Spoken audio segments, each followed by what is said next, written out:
Dear listeners, before we get started, drop a quick hi in the comments and let us know where you're tuning in from. Also, if you have any suggestions for us to make the channel better, please let us know. Now let's start with the story. Name's Thomas Anderson, and I've been swinging a hammer since I was 17.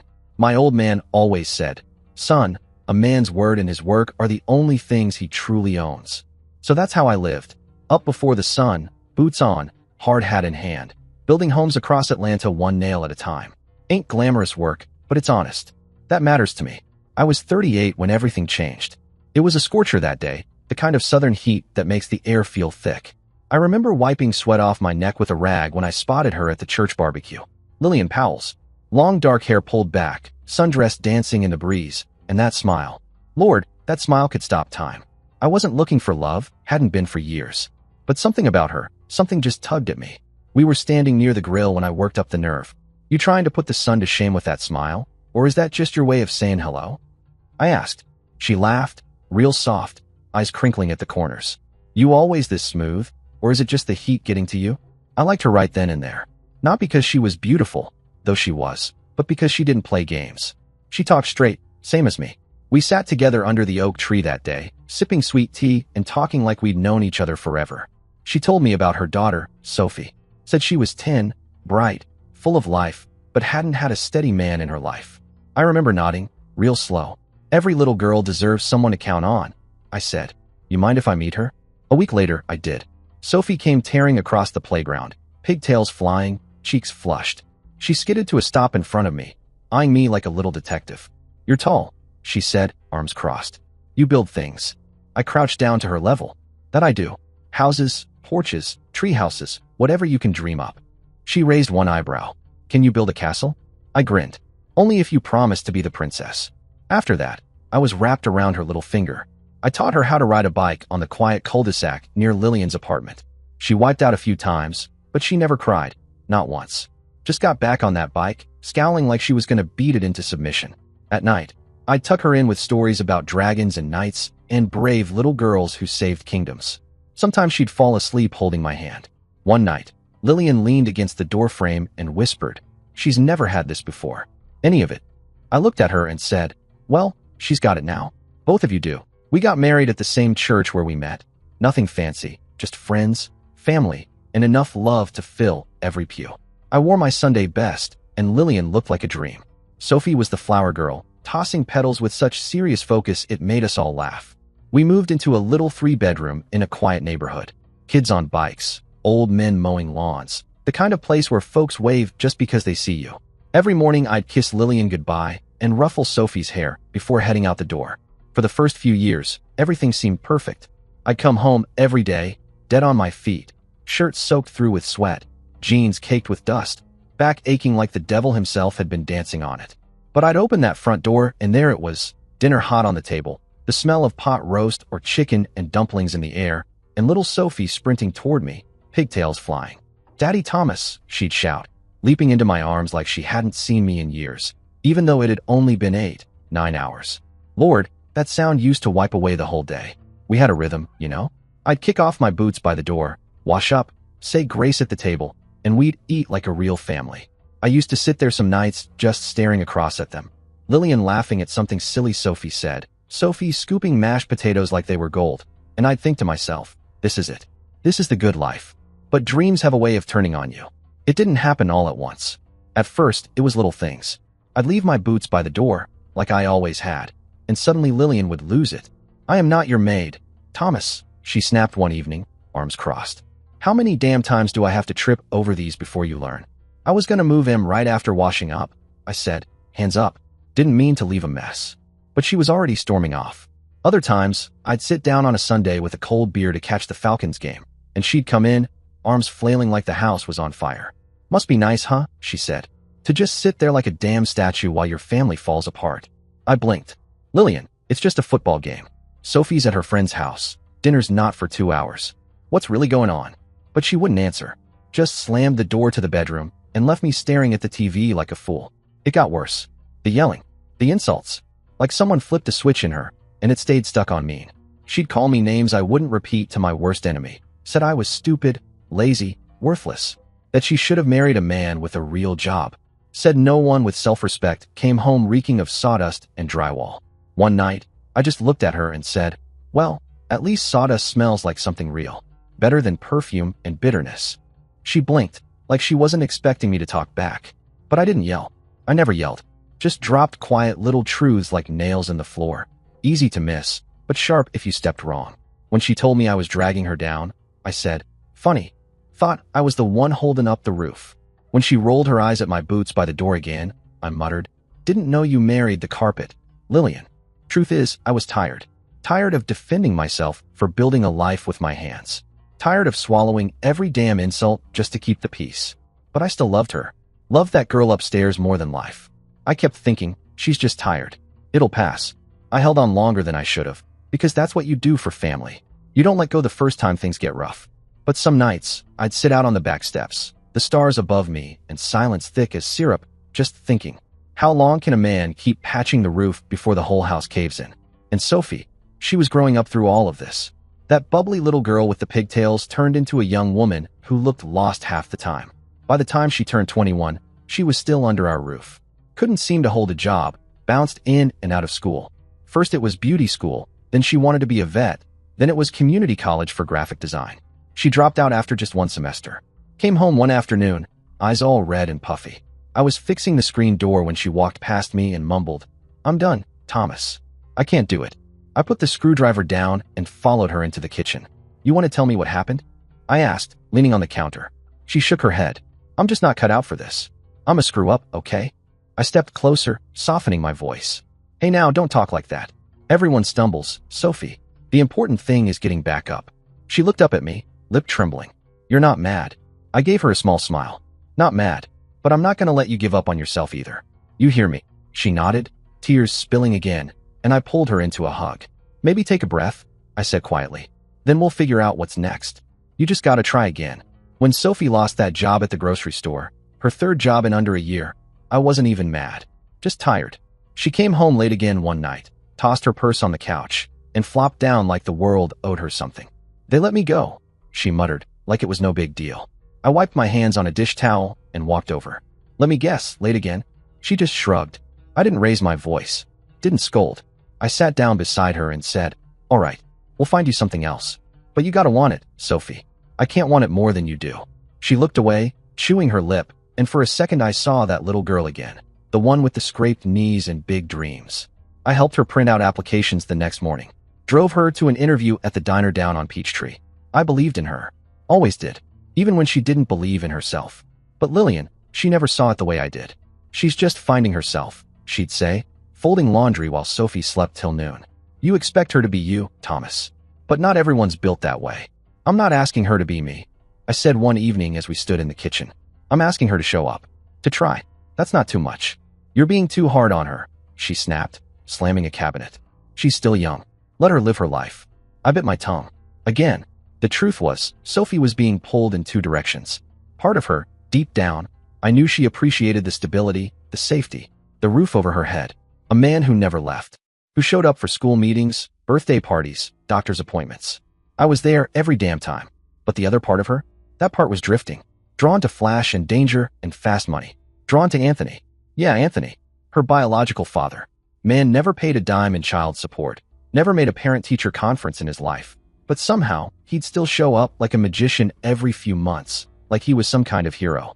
Always with gifts. New sneakers. iPhones. Designer jackets she had no business wearing at her age. He'd pull her aside. Tell her stories about his business. I knew damn well what kind of business it was. He wasn't shy about flaunting it. Street entrepreneur, bullshit. I overheard him once, out on the front porch. Your stepfather's a good man, he said. But he ain't ever gonna give you the finer things. You stay here, you'll be stuck like him. A construction worker, living paycheck to paycheck. But with me, you could have it all. It made my blood boil. I tried to talk to Sophie after he left. Sat her down on the porch swing. I know he makes it sound good, soft, I said gently. But that life? It ends one of two ways. Neither of them good.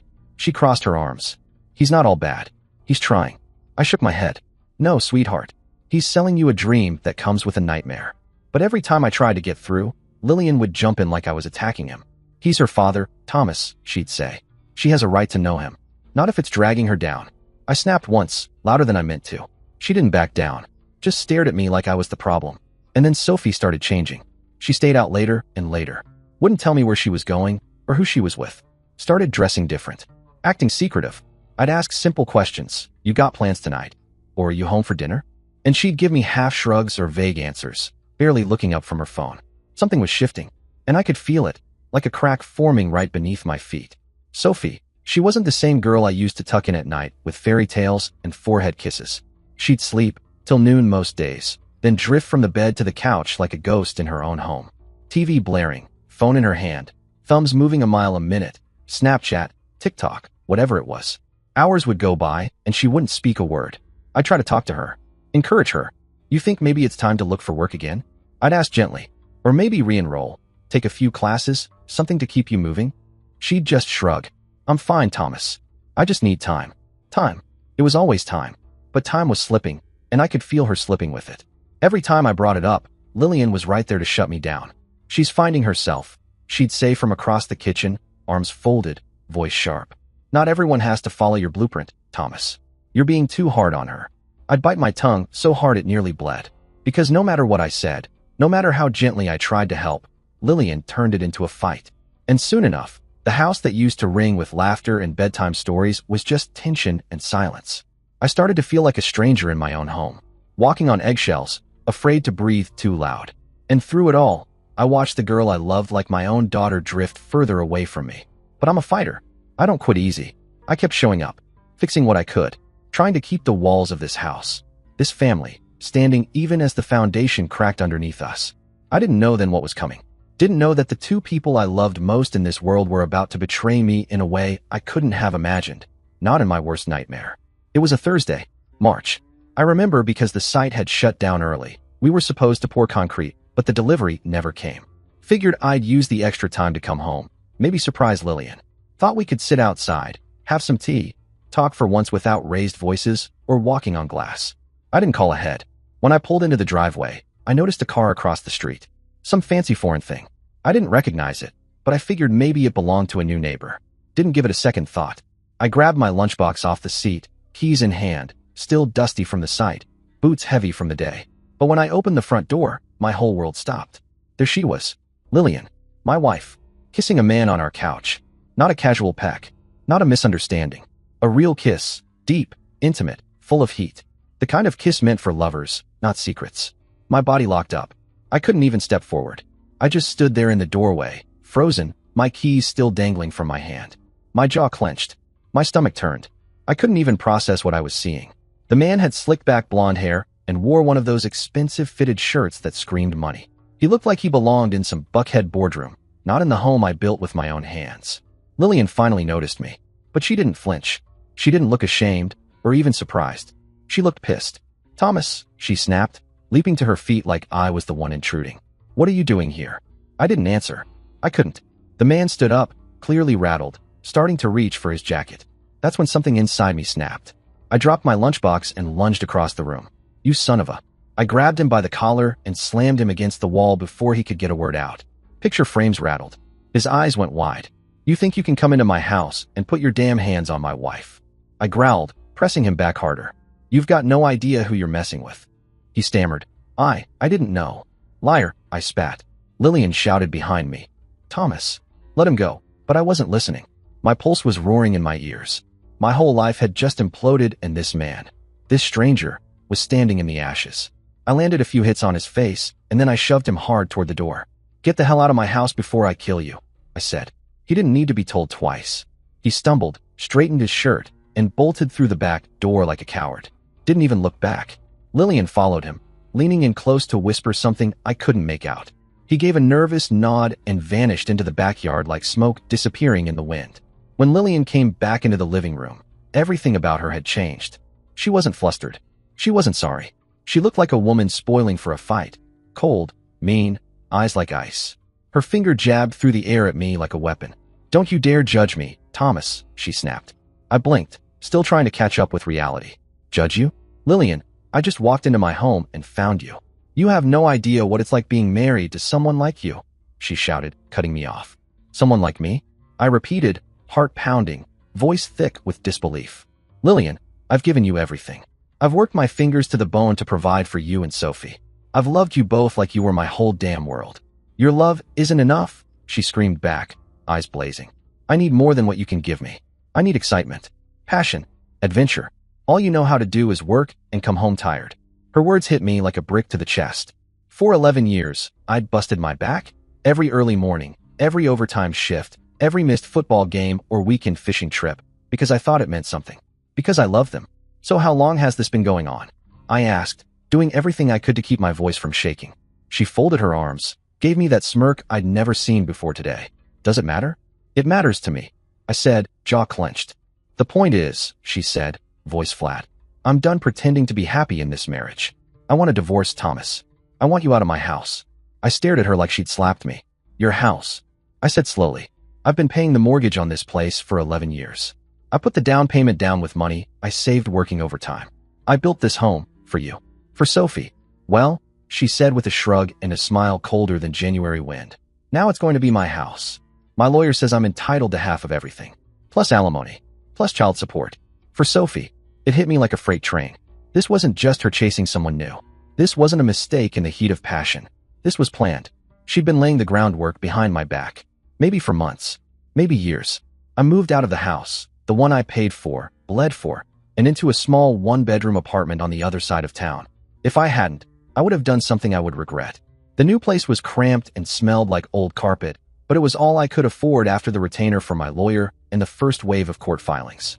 The divorce proceedings started, just like she said they would. Her lawyer came at me with both barrels, alimony, half my savings, child support for Sophie, even though she was an adult now. They were trying to take everything I'd worked for since I was 17. The house that was paid by me now was to be split because it was bought after I got married to that bitch. No alimony and no child support. I asked Lillian to take over the mortgage and give me my half. Well, that was a court order, but she was stalling. But I knew eventually it will be done. Meanwhile, Anthony had been working on Sophie for months, whispering promises of fast money, status, respect, telling her stories about the kind of life she could have. Not the slow, steady one I tried to build for her, but the flashy, easy kind. The one that sparkles just enough to distract you from how dirty it really is. He painted pictures of success like it was just sitting there waiting for her. A few small jobs, he probably said. Run some packages. Make a few drops. You'll be rolling in cash, baby girl. She was 21, old enough to make her own choices, and still young enough to make the worst ones imaginable. She didn't want to be broke anymore. Didn't want to scroll past her friends flaunting designer shoes and beach trips on Instagram while she was stuck back home with no job and no plan. And Anthony, he was offering an escape, a shortcut. So, she said yes. At first, it was just small errands. A package here, a message there. I didn't know any of it was happening. She never said a word. I thought she was just keeping her distance because of the divorce. I had no idea she was getting pulled deeper into his world. And Anthony, he knew exactly what he was doing. He didn't tell her what was in the packages. And she didn't ask. Maybe she didn't want to know. Maybe she told herself it was harmless. That it was temporary. Just a little help for her dad until she got on her feet. But the jobs kept coming. The packages got bigger. The drop-offs got riskier. The men she was meeting started to look like the kind of people who didn't ask twice. And by the time Sophie realized what she had gotten herself into, it was too damn late. Because Anthony, good ol' Anthony, had done what he always did when things got too hot. He ran. He'd been trusted to handle a large shipment of drugs and a briefcase full of cash. Serious weight. Serious money. And instead of delivering them to the people expecting them, he stole everything and disappeared. But my worst nightmare became a reality on a Friday night in September, just a month after the divorce was finalized. I got a call. I remember because I'd just gotten home from a late shift, still had sawdust on my boots, and the kind of ache in my back that doesn't go away with Advil. I was about to heat up some leftover chili when my phone rang. It was Lillian. I stared at the screen for a second, surprised. She hadn't called me in months. Not for anything civil, at least. Everything since the divorce had been email chains, lawyers, and bitterness. I answered, cautious. Hello. Hi. Thomas, she said, and her voice caught me off guard. It was soft. Sweet, even. Like the old days. I found some of your tools that got mixed in with my stuff while I was cleaning out the garage, she said. And there are a few photo albums, too.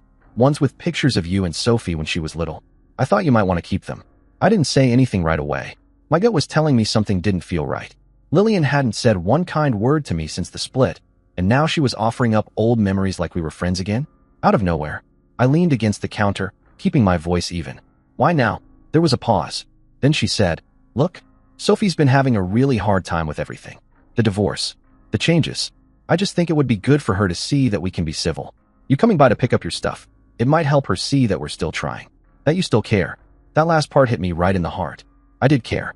More than anything. And maybe, just maybe, this was a chance to see Sophie. Talk to her. Look her in the eyes and remind her I was still here. That I'd never stop being her father in all the ways that mattered. I swallowed hard. "Okay," I said. "What time works for you?" "How about 8 o'clock tonight?" She replied, casual. "Sophie will be here too." Something in me wanted to question it. Wanted to push back. But another part, maybe the desperate part, was just grateful for the invitation. "That sounds great," I said, trying to keep my hope from showing. "I'll be there at 8. I hung up and just stood there in the kitchen for a moment, phone still in my hand.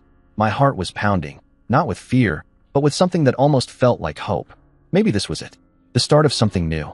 Maybe we could move past the bitterness, the betrayal, and salvage whatever was left of our broken family. I cleaned up, changed into a fresh shirt, grabbed a small toolbox just in case, and left a little early to avoid traffic.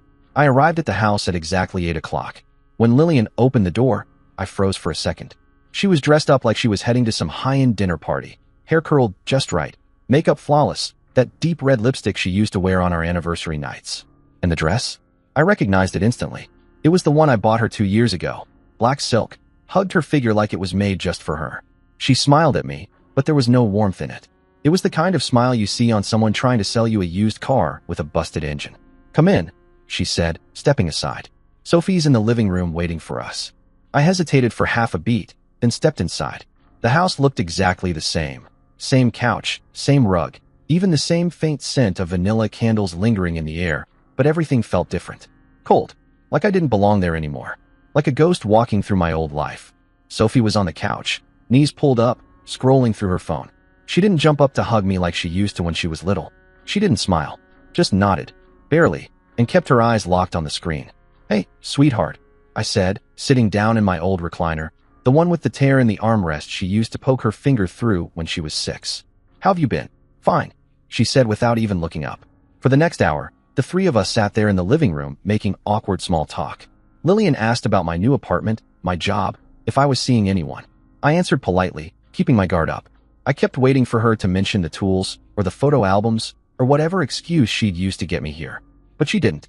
Not until the clock hit 9. "Actually, Thomas," she said, crossing her legs and smoothing her dress like she was about to deliver a business pitch. "There's something I need to talk to you about. Something important." I leaned forward, elbows on my knees. "Okay, what is it?" Her eyes narrowed. Her tone shifted. Cold. Accusatory. "I know you've been watching me," she said. I blinked. "What?" "Following me around," she went on. "Trying to catch me with other people." I sat up straighter, confusion twisting in my gut. "Lillian, what are you talking about? I haven't been following you anywhere." "Don't lie to me," she shouted, jumping to her feet like a switch had flipped. "My friends have seen you. Outside my work. The grocery store. My sister's house." I stood up, hands raised. "Lillian, I swear to you, I haven't followed you. I don't know who your friends saw, but it wasn't me." She wasn't hearing me. Her voice rose, venom dripping from every word. "You're obsessed with me," she screamed. "You can't stand the fact that I'm happy without you. You want to control me, just like you always have." I turned to Sophie, desperate for some clarity, some sign that she saw this for what it was. Nonsense, manipulation, madness. Something. But she wasn't looking at her phone anymore. She was looking at us. At me. And the expression on her face was one I'd never seen before. "Sophie, you know I'm not stalking your mother," I said, trying to keep my voice steady, my hands still half raised. Tell her that's not the kind of person I am." But Sophie didn't say a word. She just stared. Cold. Blank. Not angry. Not scared. Just staring like she was watching a TV show and waiting for the next scene. Then Lillian walked over to the end table next to the couch. Real casual, like she was grabbing a remote. I watched her open the drawer, and that's when my heart dropped straight into my boots. She pulled out a gun. My gun. It was the old pistol I'd bought years ago for home protection. Registered in my name. I hadn't seen it since I moved out. "Lillian, what are you doing with that?" I asked, my throat going dry. "You left this here when you moved out," she said, holding it like she knew exactly how to use it. "I was going to give it back to you tonight, along with your other stuff." I took a cautious step toward her. "Okay, that's fine. Just hand it to me, and let's—" "Stay back," she screamed, suddenly raising the gun toward the ceiling. I stopped dead in my tracks. My heart was hammering so loud I could barely think. "Lillian, please," I said, both palms up. Put the gun down. You're scaring me. You're scaring Sophie. That's when everything went to hell. She started waving the gun like a mad woman, screaming about how I had ruined her life, how I had trapped her in a loveless marriage, how she wished she'd never met me. She looked unhinged. Wild eyes. Hair falling loose from those perfect curls. The barrel of the gun swinging around the room, one wrong twitch away from a tragedy. I didn't even think. Instinct kicked in. I lunged. Give me the gun, Lillian. I shouted, grabbing for her wrist. We struggled. Her body twisted as I tried to get a grip, my hand around her arm, the gun jerking up, then to the side, then down. It all happened in a blink, but it felt like slow motion. I wasn't trying to hurt her. I was trying to save all of us. That gun could go off at any moment.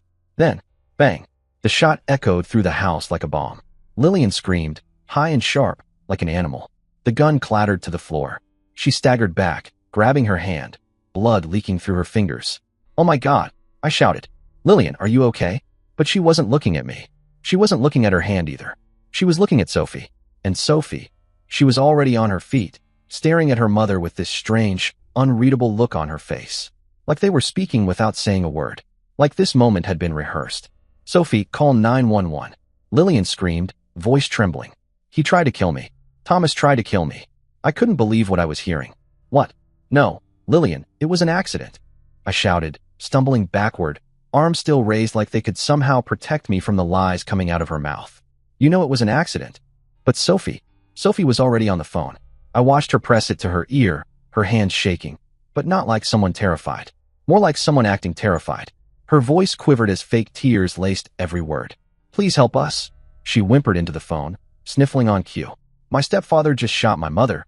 He said he was going to kill both of us. Please hurry. My blood turned to ice. I couldn't breathe, couldn't move. This was a setup. It had to be. Everything, from the call inviting me over, to the dress, the sweet tone, the way Sophie didn't even flinch when things escalated. This wasn't panic. This wasn't fear. This was a performance. Lillian, tell them the truth. I begged, turning to her as she slumped onto the couch, cradling her bleeding hand. Tell them it was an accident. Tell them you had the gun first. But she didn't look at me. She just screamed louder, wailing like a woman being hunted, crying out to no one and everyone at once. He tried to kill me, she sobbed. He came here to kill us. Lillian, I shouted again. For God's sake, I didn't even bring the gun. It was in the drawer, you pulled it out. And Sophie? She kept going, feeding the operator lie after lie. He's dangerous. He's been threatening us for weeks. Please, we're so scared. I stood there in the middle of my old living room, surrounded by the life I used to have, by the people I used to love, and realized that it had all been a lie. I had walked straight into a trap. They had planned every piece of this. Before I had even arrived that night. I didn't know it then, but Lillian had already sealed my fate. She had wiped down the entire pistol, my pistol, with a cloth, erasing every trace of her old fingerprints. Then, carefully, like someone preparing for surgery, she held it using a kitchen towel. No part of her skin touched the metal. Not once. Not even by accident. But me? I had grabbed it barehanded in the heat of the moment, fingers wrapping around the grip, the barrel, her wrist, desperate to stop it from going off and hurting someone. And that's exactly what she needed. So when the police showed up and dusted for prints, all they found were mine. Not hers. Not even Sophie's. Just mine. To the cops, it looked simple. I'd brought the gun. I'd pulled the trigger. I was the only one who had touched it. They cuffed me right there in my own living room. No questions. No hesitation. Gunpowder residue on my hands sealed the deal. I remember yelling, pleading, as they dragged me out the front door. I didn't bring that gun. She had it first. She set me up, but no one was listening. Not the officers. Not the neighbors who peeked out from behind their curtains. Not even Sophie, who stood in the doorway with dry eyes and a perfectly still face. At the trial, Lillian and Sophie sat there, together, like they were victims of a home invasion. Like I was some stranger who had forced his way into their lives. They cried at all the right moments. Gave their testimony like they were reading straight from a script. And in a way they were. My lawyer tried. God, he tried. Pointed out inconsistencies. Asked the hard questions. But the physical evidence was all in their favor. My prints. The gun. The blood. The text Lillian had sent herself and never opened. Just to show the court I was threatening her. But the part that haunts me the most? They had practiced this. They had rehearsed it. Weeks before that night, Lillian had started planting the seeds, telling her friends and coworkers that I was stalking her, that I wouldn't leave her alone, that she feared for her safety. She was building her case, brick by brick, before she ever picked up the phone. before she ever called me to come to the house. That night, the gun had been loaded, ready, sitting there in the drawer like bait in a trap. But what I didn't realize, what no one in that courtroom cared to look deeper into, was just how far Lillian had gone to make sure this setup worked perfectly. She'd thought of everything. That was just the beginning. She'd even gone so far as to cut her own hand earlier that day. A small, shallow slice across the edge of her palm. The kind of wound you could easily make look worse. So when the shot went off and the bullet grazed her, it looked like I'd shot her point blank. She'd even angled herself just right, so the bullet would hit the same place she had already cut. She made it look like I'd meant to kill her and just missed. It was genius. Sick, evil genius. And Sophie? God. Sophie had been coached. Rehearsed like an actress before curtain call. She knew what to say to the 911 operator. Knew what tone to use. When to cry. They'd practiced it together. Over and over until it sounded real. And the jury? They swallowed the whole thing like it was gospel. Found me guilty of attempted murder. First degree. 12 years. 12. The judge tried to sound merciful when he said I could be eligible for parole and 7 with good behavior. Like that was supposed to mean something. When the bailiff cuffed me, I didn't fight. I just turned my head and looked back at them one last time. Lillian, with her tissue to her face, pretending to cry for the cameras. And Sophie, my Sophie, looking at me like I was dirt under her shoe. "You're not my father," she shouted, voice sharp as glass as the guards started to pull me away. "You never were. I'm glad they're sending you away." I didn't say anything. I just stared and nodded. There was no innocence left in either of them. In prison, it was everything I feared and more. Steel bars, concrete walls, cold nights and colder eyes. I was surrounded by men who had done terrible things. The food tasted like it had been scraped out of a garbage can. The guards? Cruel, smug bastards who got off on making you feel small. Time didn't move in here. It crawled. Every single day dragged on like it had nowhere to be. But as bad as it all was, the filth, the noise, the stink, the isolation, none of it compared to the weight I carried inside. That weight was knowing I didn't belong here. I was innocent. And the two people I had loved most, Lillian and Sophie, they weren't victims. They were executioners, smiling as they pulled the lever. What burned the most, what gnawed at my insides day and night, was realizing that Sophie hadn't been manipulated. Not tricked. Not coerced. She'd chosen this. She'd stood in that courtroom, raised her hand, and lied under oath without blinking. She looked me in the eye and said I tried to kill her. I saw it then, clear as day. This wasn't just Lillian's doing. Sophie had played her part. Willingly. Eagerly. The first few years behind bars, all I could think about was revenge. Every night, I'd lay in that narrow bunk, the springs digging into my back, and play the same movie in my head. Me walking out of this place one day and making them pay. I imagined every detail. What I'd say, how they'd beg, how I wouldn't blink. That hate, it kept me alive. But hate without purpose? It eats you from the inside. And one night, I realized something. Being angry wasn't enough. If I wanted real revenge, I couldn't just storm back into their lives like a madman swinging a bat. No, I needed to be smarter than them. Sharper. I needed to become someone they wouldn't recognize, someone they'd never see coming. So I got to work. I earned my GED, then my degree. One book at a time, I tore through the prison library like a starving man at a buffet. Law, psychology, criminal justice. If there was a way to outthink the system, I was going to learn it. I started working out religiously. Push-ups, sit-ups, pull-ups using the steel bars above my bed. I carved myself into something new, stronger, harder. I learned languages. Spanish, French, Mandarin. Not because I needed them, but because I could. Because every new skill made me feel like I was taking back control. Like I was rebuilding the man they tried to bury. I made connections too. Quiet ones. Men who weren't just inmates. They were resources. They had ties to the outside. They knew how to find people. How to make things move. They understood something I was only beginning to accept. Sometimes, the law isn't enough. Sometimes, to get justice, you have to take it. In the long, bitter hours of the night, I started replaying that September evening over and over again. Not just the struggle, not just the betrayal. I started asking myself why. Why go to all that trouble? Why not just ghost me and move on? A few months after I got locked up, I heard the news. First, my house was sold, and second, Anthony had been killed in a police shootout, just 2 days before I was arrested. No one ever found the money. No one found the drugs either. But people talk. Even inside these walls, you hear things. Through letters, smuggled phones, word of mouth from inmates whose cousins, or uncles, or baby mamas still ran in those Atlanta streets. And slowly, I started to piece it together. They framed me to get the money from the sale of my house. Greed is a big motivator. Lillian and Sophie knew where Anthony had stashed the money. They took it, but they wanted more. That's when the plan in my mind changed. I wasn't just going to hurt them. I wasn't going to yell, or scream, or demand the truth. No, I was going to ruin them, piece by piece. I was going to take everything they had, everything they loved, and burn it to the ground, just like they had destroyed me. 7 years passed. It was a cold Tuesday morning in February when I walked out of that prison gate. Free. The sky was overcast, the wind sharp against my face, but I didn't feel the cold. All I felt was clarity, focus, purpose. I was 45 now.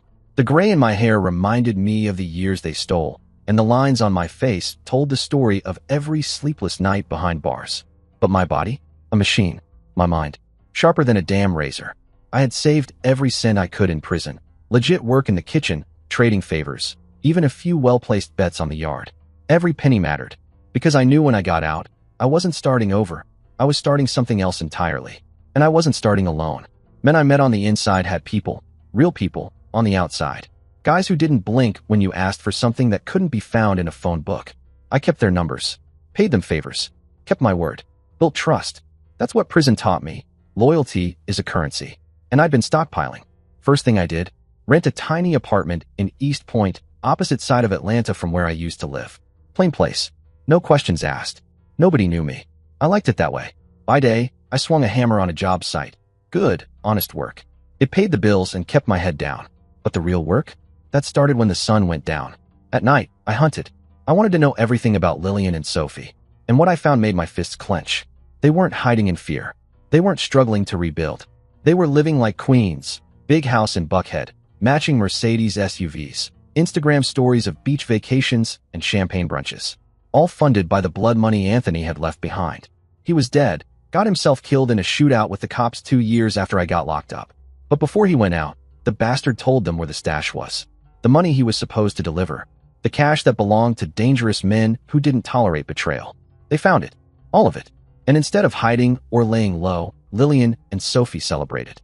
I dug deeper. Sophie? She bragged at parties. Bragged.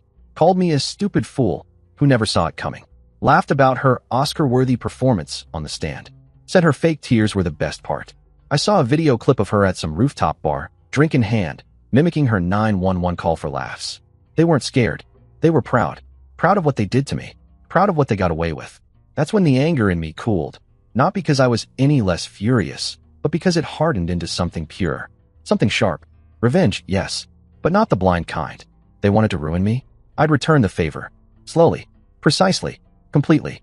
I started mapping out every detail of their lives. Their routines. Their vices.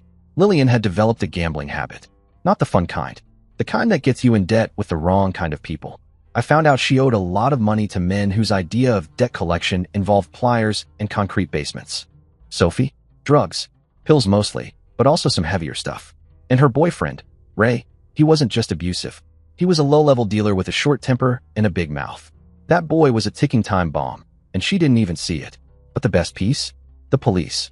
They'd reopened investigations tied to Anthony's old crew. They were still trying to trace the missing money. Money I now knew had passed through Lillian's hands. All the pieces were on the board. Plan all set. Isolate, trap, and execute. So, I made my first move. You'd be amazed what people are willing to do for the right price, or the right favor.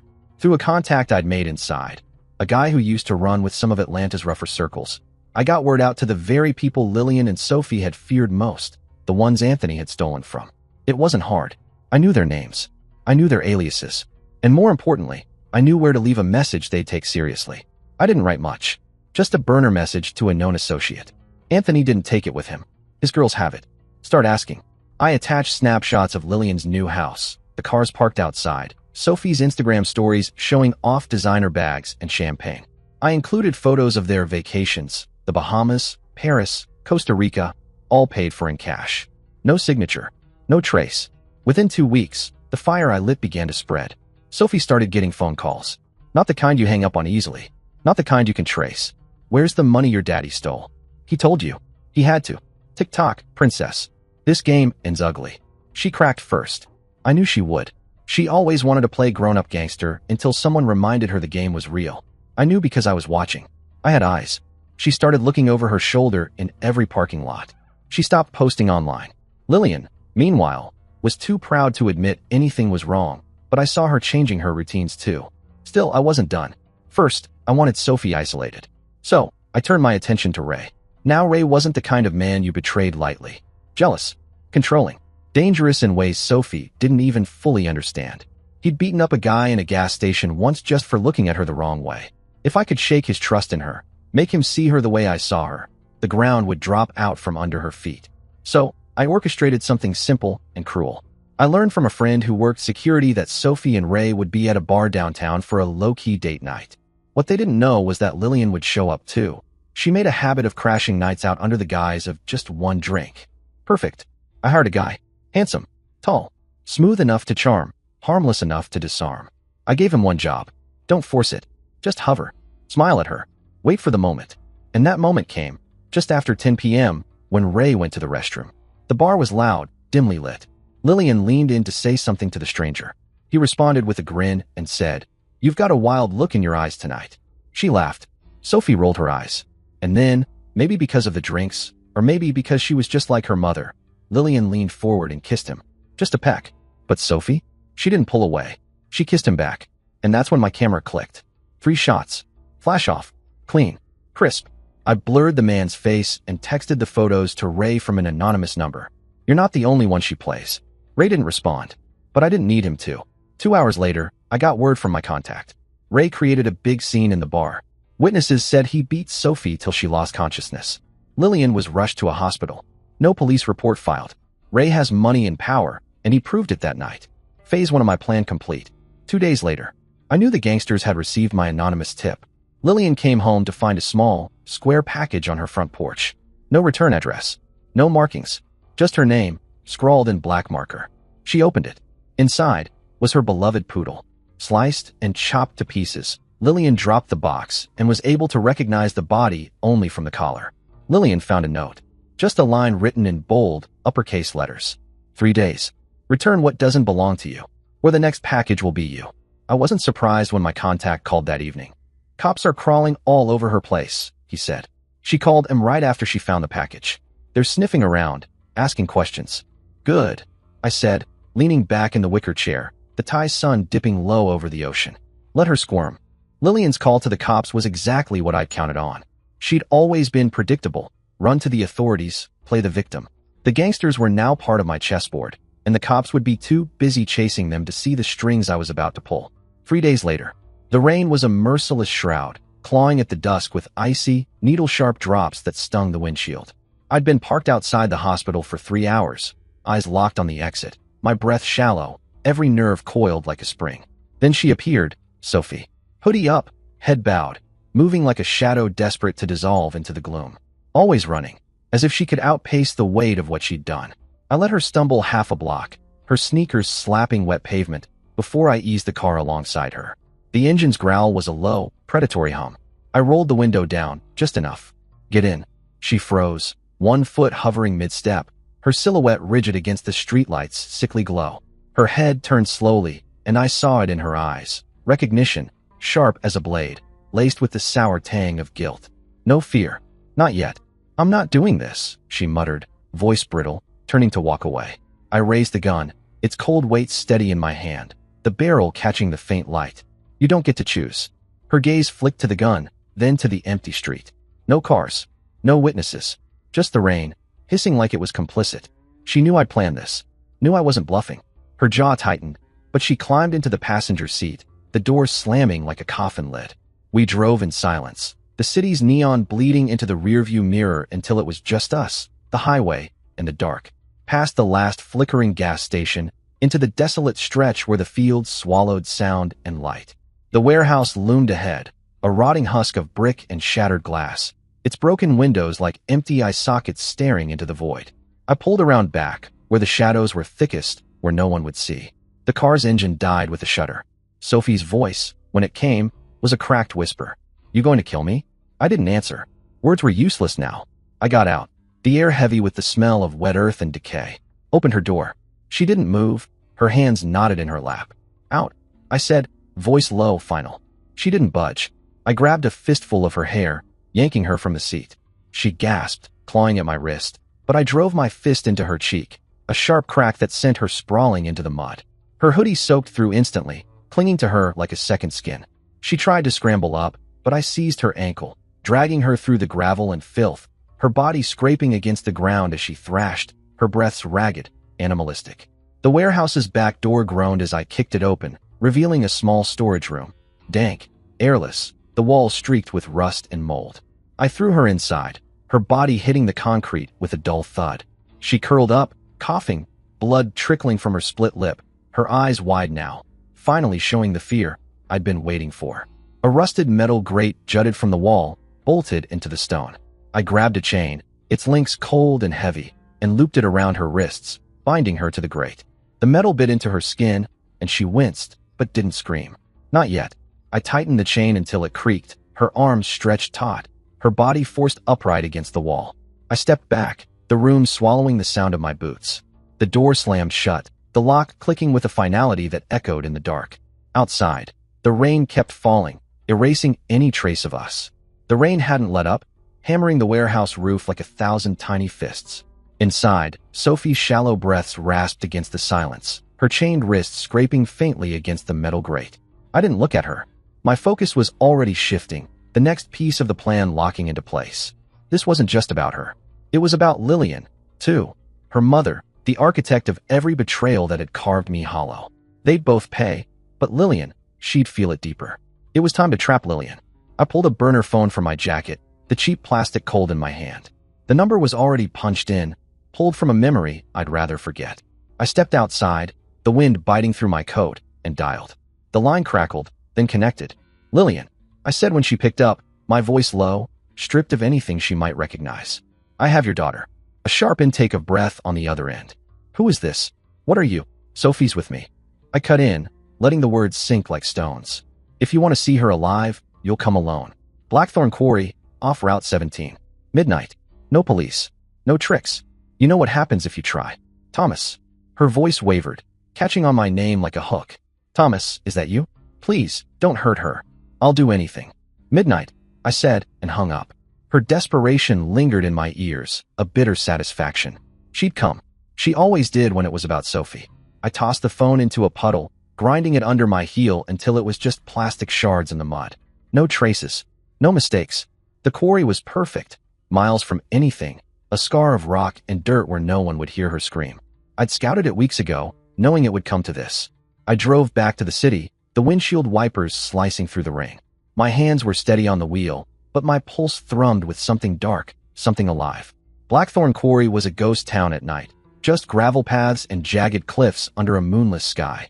I parked the car in a shadowed dip off the main road, lights off, and waited. At 11:58, headlights flickered in the distance. Lillian's sedan pulled into the quarry, tires crunching over loose stone. She stepped out, a flashlight in her hand, her silhouette frail against the dark. She was alone, just as I'd ordered. Her voice called out, thin and frantic. "Sophie? Thomas? Where are you?" I didn't answer. I moved through the shadows, circling behind her, my boots silent on the wet gravel. She was shaking, her flashlight beam darting across the rocks like a trapped animal's gaze. I was close enough to smell her perfume, same as always, cloying and cheap.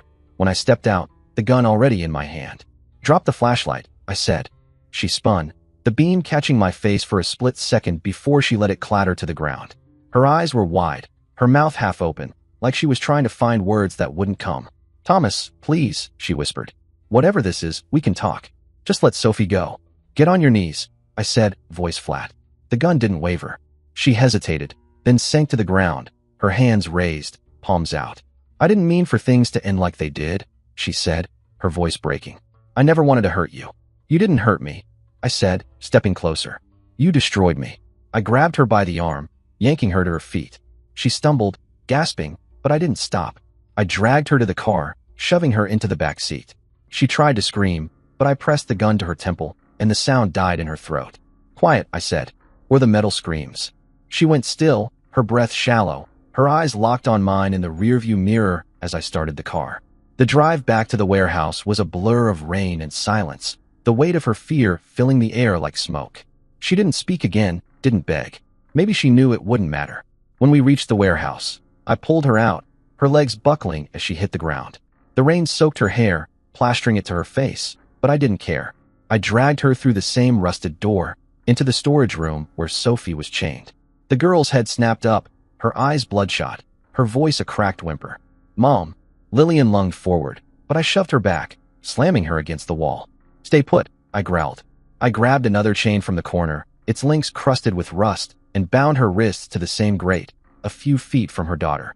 Their eyes met, Sophie's wide with terror, Lillian's with a mix of guilt and despair. "You thought you could walk away," I said, my voice low, almost swallowed by the rain outside. "Both of you. You thought I'd just let it go." "Thomas, please," Lillian said again. "This isn't you." I crouched in front of her, close enough to see the pulse hammering in her throat. "You are right. This is the one you created." The air in the storage room was thick with damp rot and the metallic tang of fear. Sophie's shallow whimpers mingled with Lillian's uneven breaths, their chained wrists scraping against the rusted grate. The rain outside pounded the warehouse roof, a relentless pulse that matched the cold rhythm in my chest. I'd planned every step, every second, and now it was time to tighten the noose. I set my duffel bag on the concrete floor and pulled out the laptop, its screen casting a pale glow across the room. Lillian's eyes flicked to it, then to me, her face a mask of dread. I crouched in front of her, holding the laptop just out of reach, the gun steady in my other hand. "Transfer every cent you have," I said, voice flat, deliberate. "All your liquid assets. Offshore account. The details are already on the screen."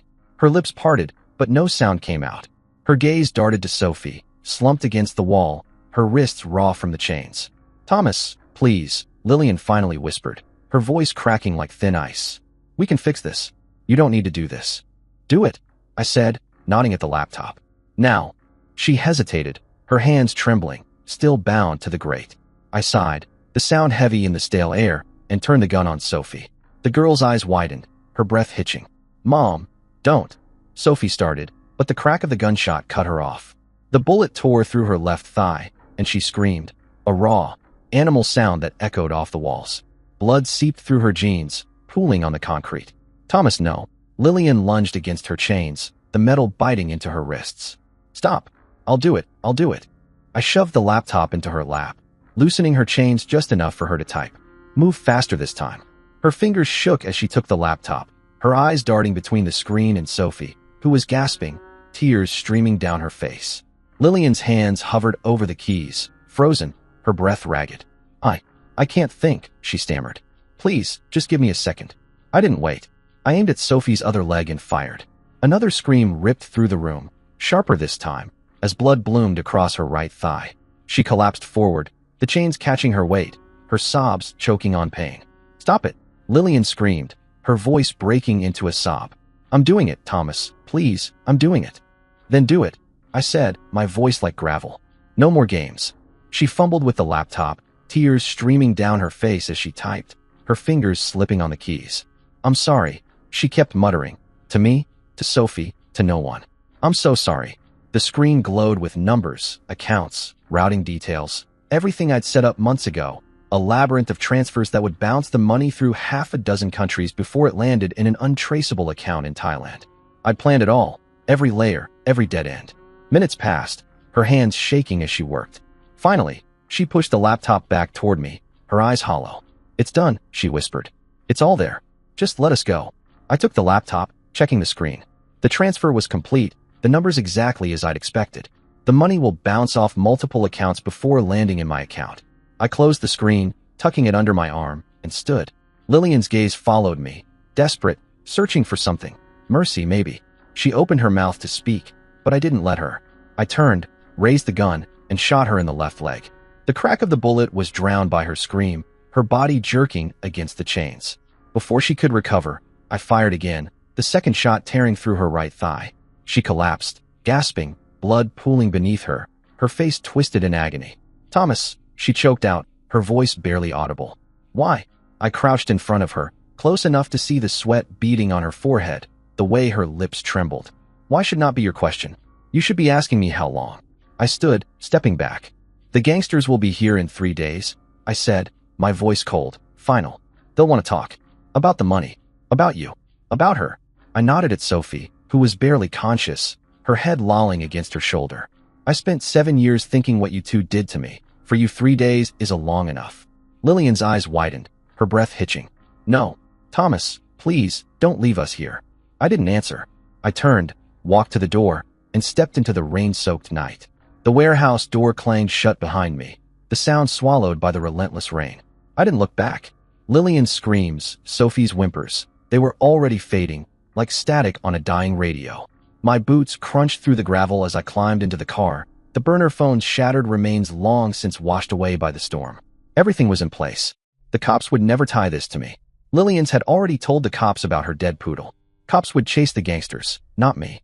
I drove straight to a motel on the edge of town, where I'd stashed a duffel bag with a new passport, cash, and a one-way ticket to Bangkok. The clerk barely glanced at me as I checked out, my face hidden under a soaked cap. By midnight, I was on a red-eye flight, the hum of the plane's engines drowning out the last echoes of the warehouse. I leaned back in my seat, the weight of the laptop in my carry-on a quiet reminder of the millions now bouncing through encrypted accounts, untouchable, untraceable. Thailand was waiting. I landed at Suvarnabhumi Airport just as dawn broke, the air thick with heat and the smell of diesel. A prepaid taxi took me to a small beachfront bungalow in Pattaya, far from the tourist traps. The sea stretched out, endless and indifferent, and I felt something close to peace for the first time in years. I cracked open a cold Singha, the bottle sweating in my hand, and sank into a wicker chair on the porch. The money had landed, clean, safe, mine. I'd played every angle, rigged every outcome. Lillian and Sophie were gone, and the cops would never look my way. Back in that rotting warehouse, I knew what would happen. I timed it down to the hour. The gangsters, low-life muscle I'd tipped off through a middleman, would show up on the third day, expecting their money that didn't exist anymore.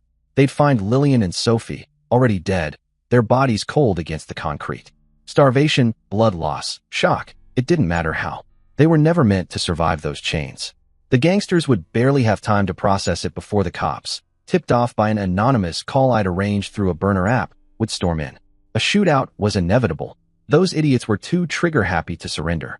5 dead gangsters, no questions asked, and the cops would pat themselves on the back for closing a case that never pointed to me. I'd covered every track. The car I'd used was stolen, wiped clean, and dumped in a river 2 towns over. The burner phone was pulp. The laptop's hard drive was encrypted, and I'd used proxies to mask every transfer.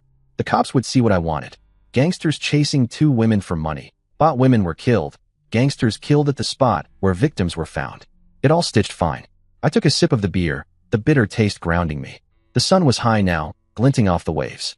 A street vendor called out in Thai, his voice drifting on the breeze. I didn't understand the words, but I didn't need to. I was free, untouchable. My phone buzzed. A cheap local burner I'd picked up at the airport. A text from my contact in Thailand. A fixer I'd paid to confirm the transfer. Funds secure. All clean. I deleted the message and tossed the phone onto the table. No loose ends. I leaned back, closing my eyes. Somewhere, thousands of miles away, the warehouse was a crime scene, crawling with cops and flashing lights. 5 dead gangsters, 2 dead women, and a story that would never lead to me. I'd won. Another beer? The voice came from a waiter at the beach bar next door, his English clipped but friendly. I opened my eyes, squinting against the sun. Yeah, I said, tossing him a few baht. Keep him coming. He nodded and shuffled off. I stretched my legs out, the sand warm under my feet. This was my life now. No ghosts, no chains, no past. Just the sea, the sun, and the weight of victory. Dear listeners, please share your thoughts in the comments section below and don't forget to like, share, and subscribe.